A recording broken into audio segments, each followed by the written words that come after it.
everybody, I'm Sam. I work at Snapchat on our ad sales team as a creative strategist, helping brands integrate onto the platform to reach our users every single day. Sam, hi. Nice to meet you. Thanks so much for taking the time. Sure, yeah, absolutely. Pleasure to get a chance to talk to you. Thank you for having me. So do you have a copy of your resume? I do, Awesome. right here. Thank you. It's for you. So off the bat, I really like meeting John. He seems like a nice guy. I'm a little bit concerned about his dress code. He's a little bit overdressed for the office. I think in any interview situation, and especially in ad sales, it can be nerve-wracking to figure out what to wear. It's totally normal to email the recruiter and ask them what the dress code for the office is and then get a feel from there. In our industry in particular, we tend to be a more casual environment. The second piece about John that I definitely want to note is that his resume is a page and a half long. And while I'm sure that he's got a lot of great experience so far in his life, he doesn't have enough to warrant a 2-page resume. And so I would recommend to anybody optimizing the experience you have towards the interview that you're going in for and making sure that you cut out anything you don't need and keeping it certainly within a page maximum.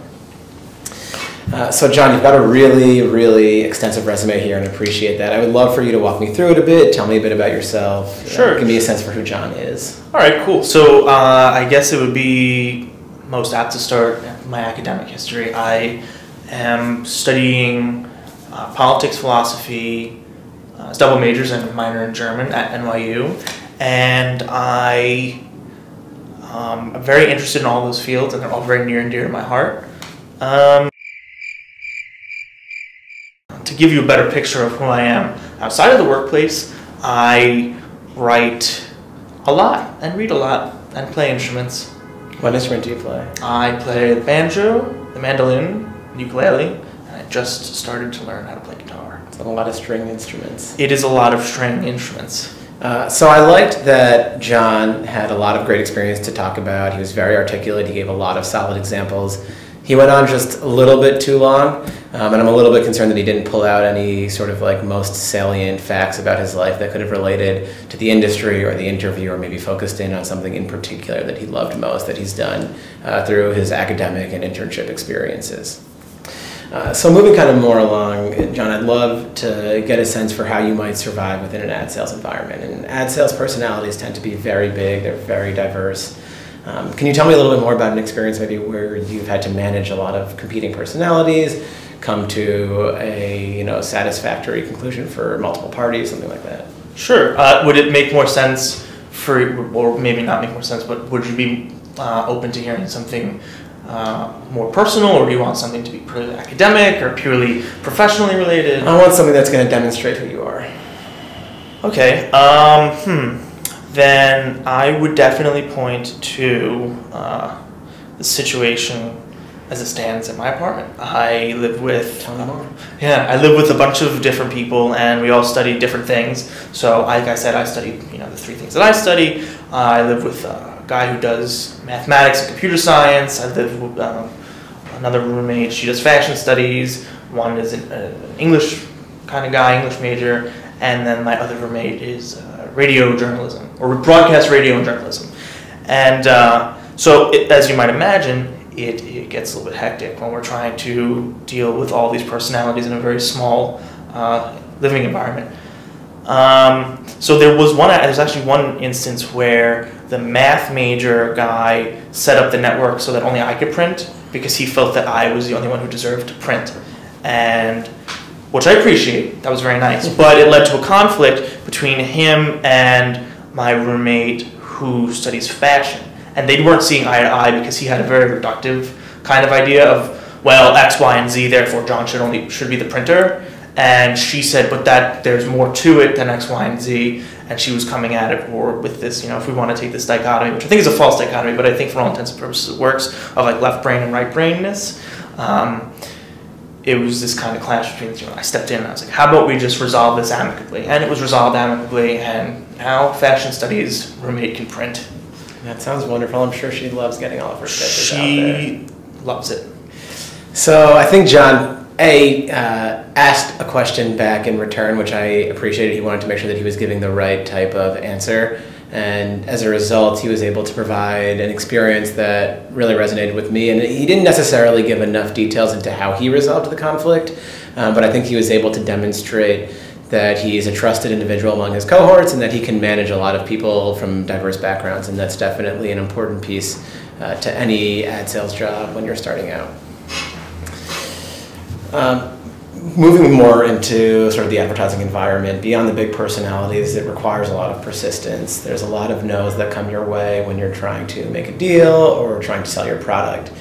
Can you tell me a little bit about a time when you overcame a no and how you did it? Sure. One time that I overcame a no. So this is going back a little bit, but I think is relevant to your point of this idea of overcoming something, particularly a no. I was in high school, and I thought that it would benefit people who were interested to have a computer science course. And I went to the director of mathematics and I said, hey, we should have computer science. And he said no. So what I did was I got maybe 80 to 100 signatures on a petition saying this is a thing that we, the students, want to have in the district, and it ought to be a thing. And I remember printing out a bunch of different articles from like the New York Times and like the Wall Street Journal about how important a modern education, or how important computer science is to a modern education. So I got these signatures. I got all these these fun news articles supporting my point, and then I actually found a faculty member. I was like, hey, yeah, this would be cool, and the faculty member agreed. So then I went back to the director of mathematics, and he actually set up a meeting with the superintendent, and she sat down, and I presented the articles to her, and I showed her the signatures, and I said, we have a teacher, and it would be great, blah, blah, blah. And she let me talk, and then she said no. So, yeah, so it was a no, and then it was followed by a no, but I went forward because it was a thing I believed in. You stuck to your guns. As it were, I stuck to my guns. So I really appreciated John's example. It showed that he is passionate, and that when he is passionate about something, he will go to great lengths to make it happen. And so even though he ended up getting a no a second time, the entire process that he went through of researching articles, getting a petition signed, finding out exactly what it would take to make a class happen, and trying to present a complete sort of proposal to the school board is definitely something that resonates well with me and would resonate well with any interviewer. So now that we've sort of talked a little bit about why advertising might be a good fit for your personality, I'd love to get a sense for why Snapchat would work well for you. And I think when you look at the current digital landscape, digital marketing and digital advertising are very siloed. Each platform is very particular in how it communicates to its users, and each of them has a very unique voice. And so I'd love to get a sense for you of what you've seen on Snapchat in particular from an advertising standpoint. What ads have you seen on the platform that you think work really well? What ads have you seen that you don't think work well? And walk me through a little bit of that. So, yeah, sure, okay. So the way I see this question, there are two things going on. The first is like, why do you like Snapchat? And the second is what, and correct me if I'm wrong, is what advertising do you think works well? Yeah, if you want to answer both, go for it. Sure, yeah. So Snapchat, if I'm being totally honest and transparent, which maybe shouldn't be doing in an interview situation, but I didn't, when it first came out, I thought it was not a very good thing. I thought it was one of these fly-by-night companies, and then it would go away. I have since been proven wrong, and everybody uses it and everybody loves it, which, more power to the people who created Snapchat, and obviously you, since you work there now. I do think that that they're tapping into something that's so fundamental to being a person in like 2016, and they're tapping into it in such a way that it actually augments what it means to exist right now. So I know something that I thought was really cool was they had a filter for the New Hampshire primaries. And it was a New Hampshire Democratic primary, and in real time, you could see it was updating live, and you could take a photo or a video, and it would be updated. And I thought that was really, like, I would have never thought to do that. And I fancy myself a very creative person. Right. So I thought when I step back and go, but that's what they just did. That's great. I end up liking it a little bit more. So to this idea of Snapchat being like, what do I think about it? I think I didn't think it was going to be, and I'm really happy to have been proven wrong that it's actually really relevant and really, really cool.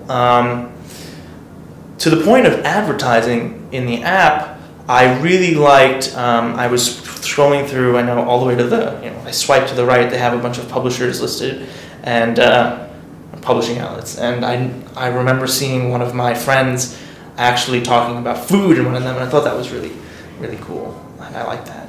That was nice. It made me feel a little bit more connected with the app and the ecosystem. Awesome. I love that you've got a lot of great connections. Can you tell me about any of the advertising you've seen on the platform recently? I don't know. I don't think that I have seen any advertising, and if I do, I just tap through it. So, John did a lot of great things there. He had a couple of downfalls, but really things that could be overlooked. He repeated the question back to me, which I definitely appreciated. It showed that he was listening, and he wanted to make sure, again, as he's done throughout the interview process, answer it correctly. And he actually was able to combine two answers into one. And his speech about why he liked Snapchat hit home a lot. He had an aha moment in there. He was honest, but he told a whole story with it. And I think that it's really believable about why he enjoys the platform and enjoys using it and would be passionate about selling it.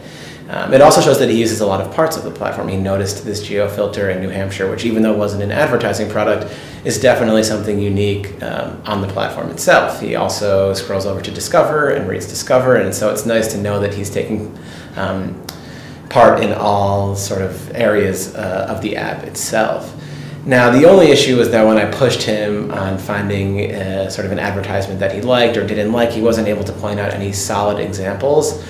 He was honest about that, and so that's great. But if you're, interviewing for an advertising role at any company, you should really be doing a lot of research on the app to take note of advertising, whether or not you're a natural advertising target and whether or not you really interact with advertising on the regular. You should make note of going into each part of the app and trying to identify advertisements that you can speak to, sort of as examples there.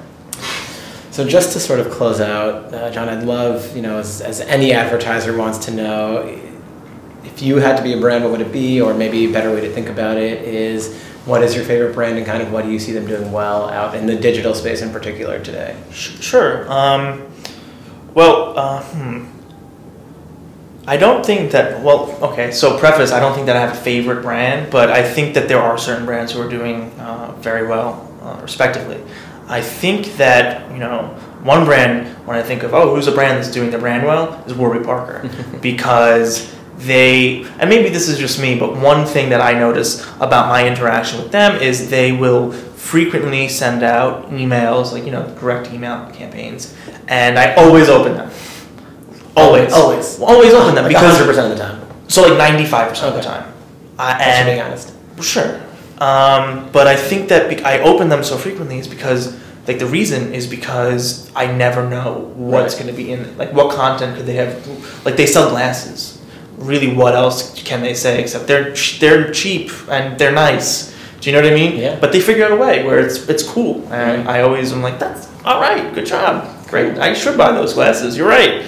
However subtly they're marketing them to me. I'm not going to tell you I'm biased, but I am wearing Warby Parker's at this very moment. So am I. I appreciate that. John gave a really great answer there. Not only did he pick a brand that's relevant, but he pointed out to exactly something that he felt that they were doing well in the digital landscape and sort of why it worked in particular. I think you'll also notice that in that question I kind of joked with him a bit, and I think part of what happens in a lot of advertising interviews is what we call a fit interview. You want to check that this person is going to fit well on your team, that they're going to meld into the culture nicely, and so his ability to kind of pick up on those jokes, play back with them, was a really strong point for him in that answer.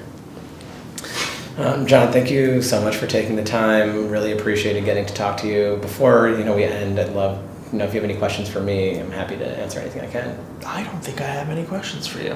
All right, well then, thank you so much for coming in. Thank you for having me, sir. John made a huge error there. I think anytime you go into any interview, and especially in advertising, it's super important to come prepared with a few questions, whether it's about what their daily role will look like, what their interviewer thinks of his or her current role, and why they enjoy working at the company. You need to have a few questions to prompt further conversation and just to show that you're engaged. The second piece that John missed on was asking me for my contact information, because thank you notes are probably one of the most key pieces of follow-up to any interview. If you don't send even a thank you email, or sometimes even go above and beyond and send a written thank you note, you're taking out of the interview piece one of the things that you have full control over, and a lot of interviewers and especially a lot of hiring managers focus a lot on the thank you note. So I just finished interviewing John for an ad sales position, and I think that as a candidate he made a lot of great points, but I think there were a few places that he faltered, and I think it's useful to pull those out and give you guys a little bit of advice that you can use for any ad sales interview moving forward. First off, be articulate. That's really important when you're giving answers, to be able to speak to your experiences in full, but also be concise with that. Make sure that every point you make is relevant to the question that was being asked. Second off, know the company. Whether you're interviewing at a brand, at an agency, or at a publisher or platform, make sure you understand how it works, make sure you know more about every piece of it, and make sure that you understand any of the current events going on within it so that you can speak confidently when they ask you about that in particular. And finally, be yourself, because that's who you are and that's what sets you apart in any interview. Not to mention the fact that in ad sales, fit is really one of the keys. Understanding if you will be a good part of the team is going to be central to your success throughout the interview process. So that's the best advice I've got for you when you go on any ad sales interview, and good luck.